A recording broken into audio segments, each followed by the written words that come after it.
L'envie de faire du cinéma, c'est grâce à mon grand frère, qui était un passionné d'effets spéciaux.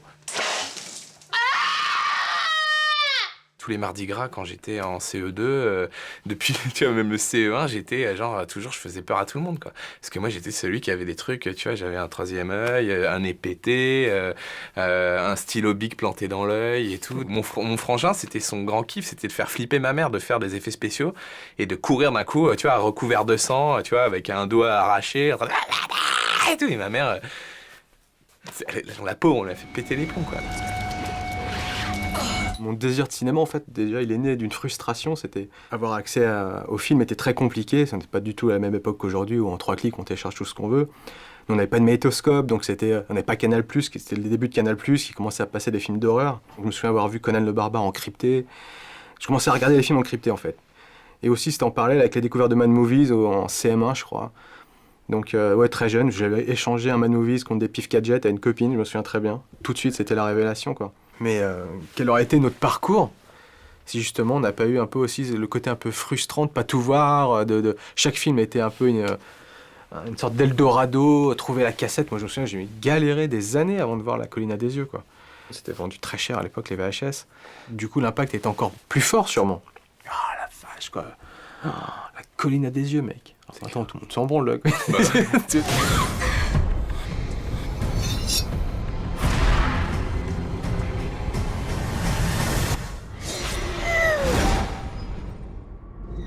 Alex avait un premier jet à l'intérieur, et dont on a parlé, et moi je lui ai filé très rapidement un court-métrage à moi pour lui montrer un peu ce que je faisais, parce qu'on s'est dit que ce serait marrant de développer un truc ensemble.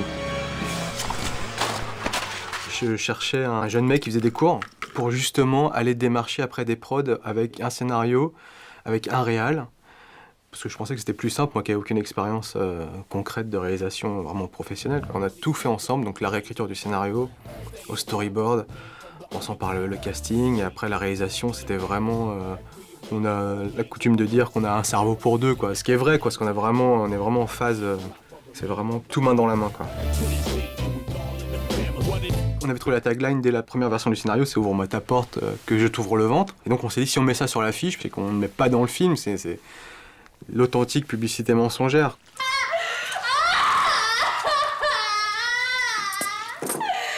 Et ça n'a jamais été fait dans le but de choquer, tu vois, de se dire qu'est-ce qu'on peut trouver de plus hardcore, de plus dégueulasse, de plus tabou dans la société française et tout.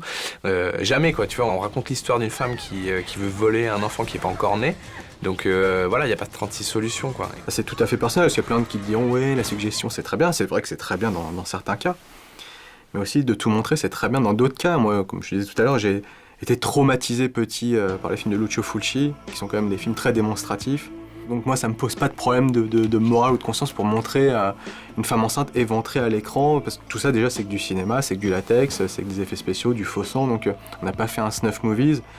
Donc on s'est pas posé de problème de conscience en se disant on est des pervers à montrer tout ça. C'est une facette du film d'horreur. Nous, on veut montrer, filmer des choses horribles, mais de façon belle et poétique, et pour qu'on montre aux gens en fait, que dans l'ignominie, il y a quelque chose de très beau, quoi. Donc le plan sur Alison éventrée, pour nous, un des plus beaux plans du film, très poétique, et pareil pour le plan final sur Béatrice brûlée en train de bercer un enfant. Pour nous, c'est avant tout une sorte de poésie morbide, un peu décalée avec l'image choc qu'on montre.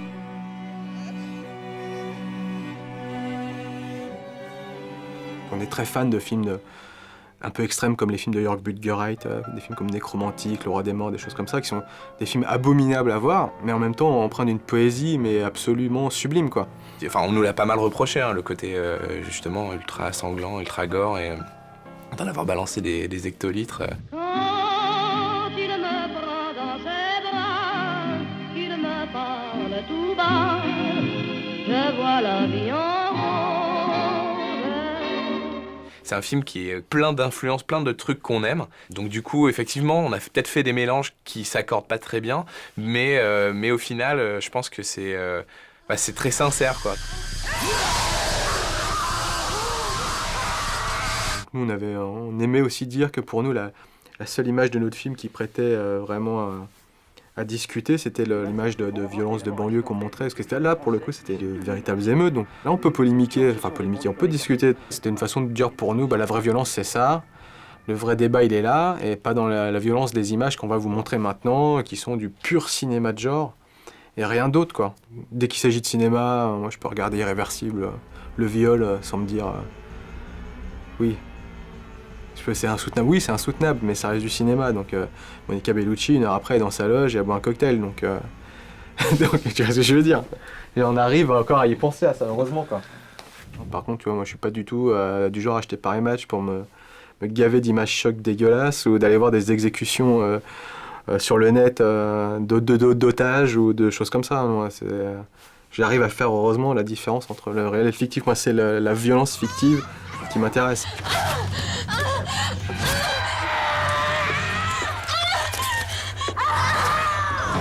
Donc je pense qu'il y a un côté exorcisme aussi, tu vois, on va pas faire de la psychologie de comptoir, quoi, mais je pense qu'il y a un côté comme ça, d'être attiré, tu vois, par ce qui symbolise la mort, la souffrance et tout, mais dans la fiction, et surtout pas dans la réalité, quoi.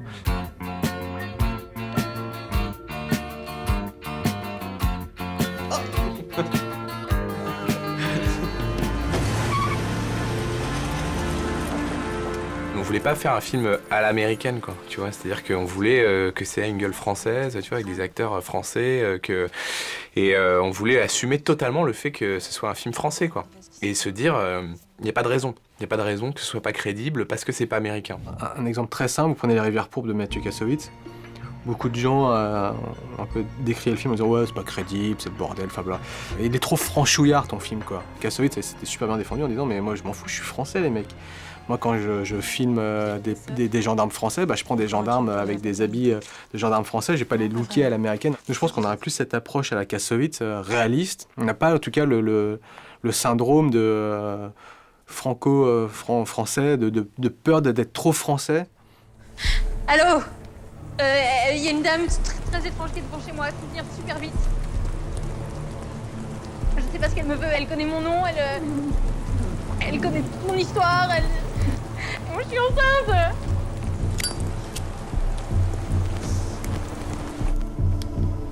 La culture française, finalement, elle s'y prête pas tant que ça, quoi. Il n'y a pas tant de choses qui peuvent nous ouvrir au fantastique franco-français. C'est un peu à nous de créer nos propres mythes, quoi. On n'est pas les premiers, quoi. On n'est pas des pionniers, loin de là, quoi. Il y a vraiment eu quand même quelques ébauches avant. Il y a eu déjà tous les films de Jean Rollin, Baby Blood, des choses comme ça dans les années 80.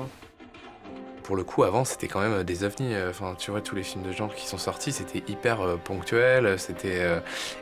Alors qu'effectivement, c'est pas une vraie vague, hein, parce que c'est quand même super dilué dans le temps, mais ça commence à s'accélérer. Avec Julien, on s'est rapidement aperçu que faire un deuxième film, c'était plus compliqué que faire un premier film. On a été évidemment alpagués par les Américains qui sont comme des vautours, hein, tournant autour de chaque jeune réal, que ce soit en France ou ailleurs, hein, c'est pas qu'en France, c'est partout dans le monde, quoi. Donc dès qu'un mec fait une bande démo ou un petit film à l'arrache dans son garage, les studios américains essaient de le choper pour en faire, comme dit Pascal Logier, leurs Mexicains Hollywood. Nous, on était tout de suite en fait attrapés par les frères Weinstein. Donc ils nous ont proposé tout de suite un deal de 3-4 films, je sais plus. Donc le premier c'était Hellraiser. Donc on a accepté Hellraiser, on commence à bosser, puis très vite on se rend compte qu'on n'est pas du tout dans la même direction artistique qu'eux. Donc on se barre du projet. Et ils nous rattrapent par le col en nous proposant Halloween 2. Et là on se fait virer en fait parce que... Autant Hellraiser on s'était barré, là Halloween 2 on se fait virer du jour au lendemain parce que Rob Zombie en fait... qui avait, comme nous, le même deal de 3 films exclusifs. S'étant fait refuser apparemment son film de catcheur par les frères Weinstein, a donc décidé de faire Halloween 2 pour pouvoir se barrer ensuite. Et en fait, ils ont une conception très à eux de ce qu'on peut leur apporter, tu vois, de ce qu'on représente. On est pour eux du sang neuf, on est de l'air frais, quoi, tu vois, on est... le petit côté exotique, on est, tu vois, French touch et tout, tu vois, ils vont traiter les sujets différemment, quoi. C'est un film d'horreur traité par des Français, c'est mortel, quoi. Et au final, tu commences à travailler et en fait, ils te disent ah non, mais en fait, non, mais ça, tu vas l'enlever parce que le public américain, il va pas aimer. Et puis ça, tu vas pas en parler parce que ça, c'est tabou chez nous. Et puis ça, tu vois. Et donc à la fin, tu te demandes, mais pourquoi vous êtes venus nous chercher, en fait, tu vois? Parce que si vous voulez pas qu'on fasse à notre sauce, si vous voulez qu'on le fasse à l'américaine, mais prenez un réalisateur américain, parce que tu vois, on veut pas prendre le travail des Américains. Hein. des réals comme Palus Moreau, Valette, Xavier Jean, qui ont fait des films aux États-Unis, ils le diront, voilà, vous êtes un technicien là-bas, quoi. Votre contrat, c'est faire de l'image, et après, vous n'êtes pas auteur.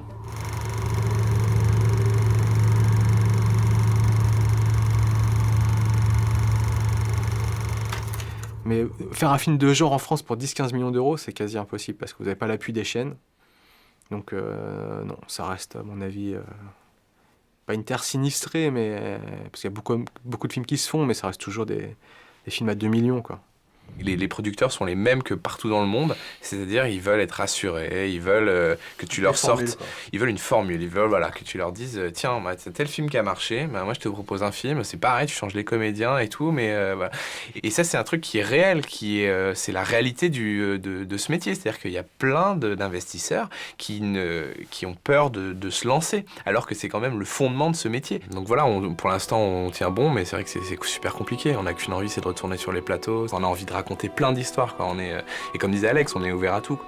C'est du loisir tout ça à l'arrivée. Nous on a quand même de la chance d'être bien payés pour montrer, pour faire des faux ventres en plastique et jouer avec du faux sang, donc on va pas se plaindre, quoi.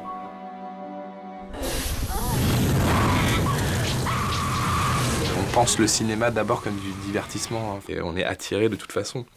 On a une sensibilité qui fait que voilà, c'est plus les films de genre qui nous bottent, quoi.